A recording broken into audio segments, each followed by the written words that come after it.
everyone, in this video I'm going to talk about properties of binary relations at section 5 of chapter 5. So here we are going to see some properties. At first, let's assume that we have that set X and I have relation R on that set X. You know that when I say on that set, only one set, it means that I'm talking about X cross X. And then there are the Cartesian product. I have like many pairs there, and any subset of that Cartesian product can be one relation. So let's say all the relations of that set X are in rel2 of X, and here we are going to see some properties that we can say, okay, this set has this property, and we're going to talk about them and see some examples. If you take a look at lecture notes, you will see that there are 14 properties there. So at first is like in definition 2, that let X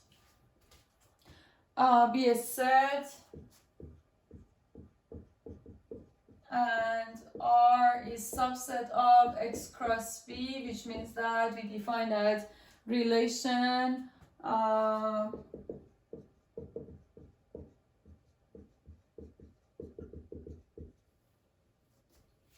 and binary relation on X. So we have these. First, R is reflexive. Reflexive is the first property we are going to talk about. If for all X in X, X and X is in R. Okay, let's see what actually it means. Let's assume I have that set X as 1, 2, 3.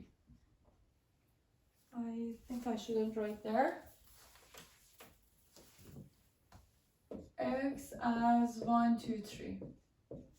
And let's assume that I have one relation R on set X. So I have 1, 1, 2, 2, and 3, 3, and 1, 2, and 2, 1 here. Okay, this relation is reflexive if for each of these elements I have a pair of that element with itself in R. So I need to have 1, 1, 2, 2, 3, 3. I have all of them, so it is reflexive. But if I change this to 2, then since I don't have 3 and 3, it cannot be reflexive. The second property we are going to talk about is R is irreflexive, which means for all X in X, X and X is not in R. Let me write it better.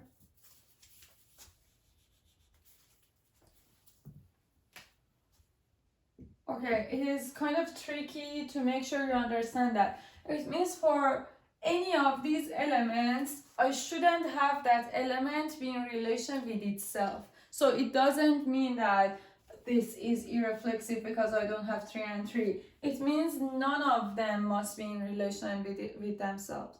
So I cannot have 1 and 1, I cannot have 2 and 2, and I cannot have 3 and 3. So if I have R prime as 1 and 2 and 2 and 1 and 3 and 2, it is a good one because I don't have 1, 1, I don't have 2, 2, and I don't have 3, 3. It is irreflexive. So now this one, R with this example, not like before 3 and 3, it is not irreflexive and it is not reflexive either. The third property is symmetric.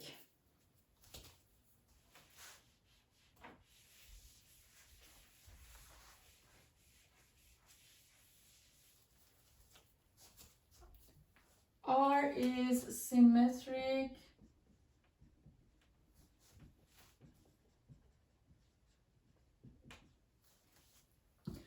and it is like for all x and y in X, if x and y is in R, then y and x must be in R. So I have for all x and y in X, if x and y is in R, then y and x is in R. Okay, so going back to that example with x 1, 2, 3, I have, if I have R like 1 and 2, 1 and 1, 2 and 3, 3 and 2, it is not symmetric, because symmetric means that when I have 1 and 2, I need to have 2 and 1, but I don't see 2 and 1. When I have 1 and 1, I need to have 1 and 1. Okay, it is good. 2 and 3, 3 and 2, it is good. But if I add 2 and 1 here, it will become symmetric. One more example, for example, if I have R as only 1 and 1. It is not reflexive because I don't have all pairs in relation with itself. It is not irreflexive, but it is symmetric.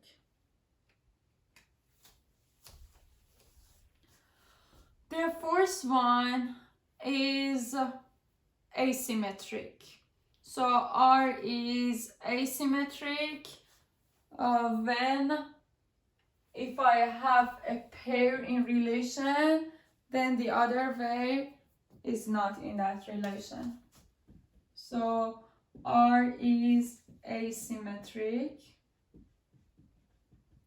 means for all x and y in X, x and y in R means y and x is not in R.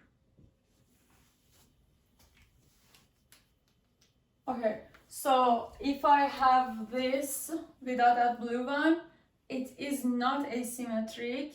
The reason is that I have 2 and 3 and I have 3 and 2. And if I remove this one, again, it is not asymmetric because I have 1 and 1 and 1 and 1 is there. So if I remove all these, 1 and 2 and 2, 3, it will be asymmetric. So far we have seen 4 of them, 4 of these properties. I'm going to talk about the fifth one, which is antisymmetric.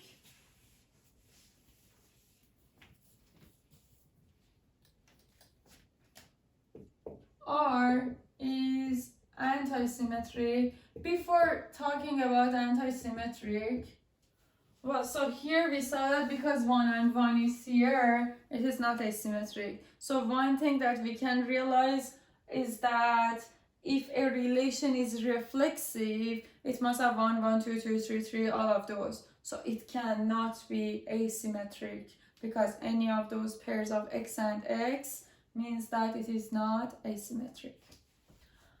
Antisymmetric is somehow about that. It is something about asymmetric, but it accepts the bonds with reflexive. So for all x and y, if x and y is in R, then, or actually, and y and x is in R,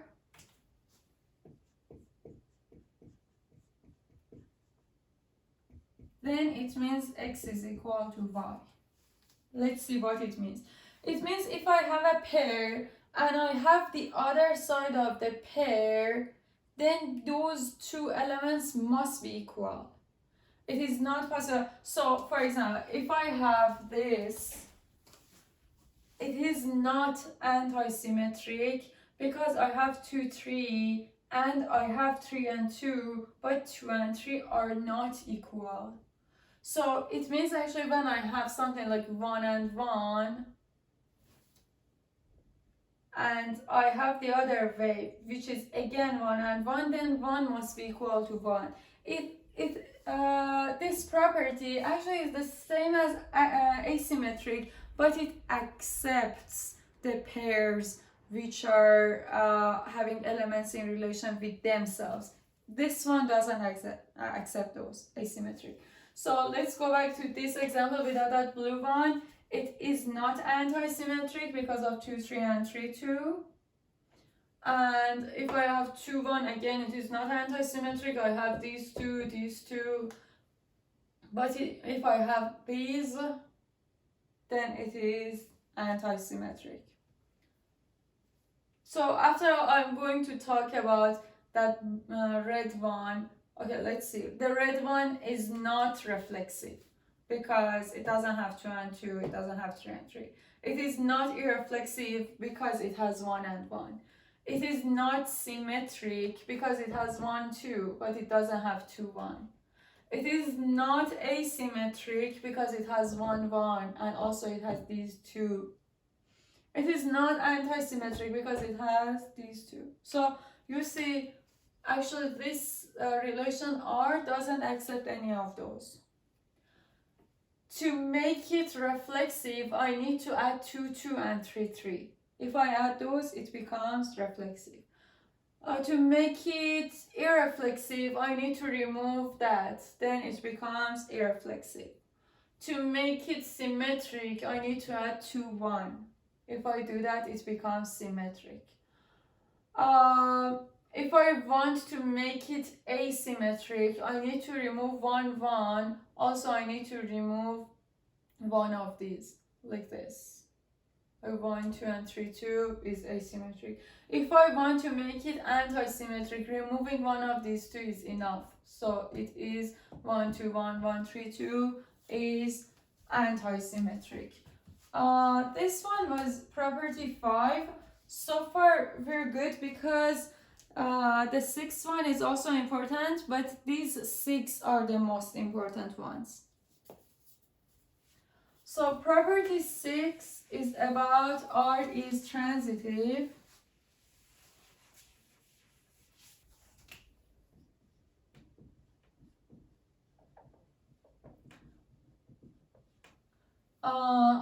It is when for all x, y, and z, if x and y is in R and y and z is in R, then x and z is in R. It is the definition of transitive. And okay, let's see. Let's see if this set is this relation. Actually, relations are set. Is it transitive or not? Okay, I have 1, 2, and I need to have the next, like starting with 2, 1, 2, and 2, 3. So because of these 2, I need to have 1, 3, but I don't have, so it is not transitive. Also, let's see the other ones. I don't have any other thing with 2, so starting from that. The second, I'm looking for second as 1. The first as 1 because the second here is 1. So this, I have 1, 1, 1, 2, so I need to have 1, 1, 1, 2, I need to have 1, 2. That I have, it is fine. I don't have any other thing starting with 1. So moving to this.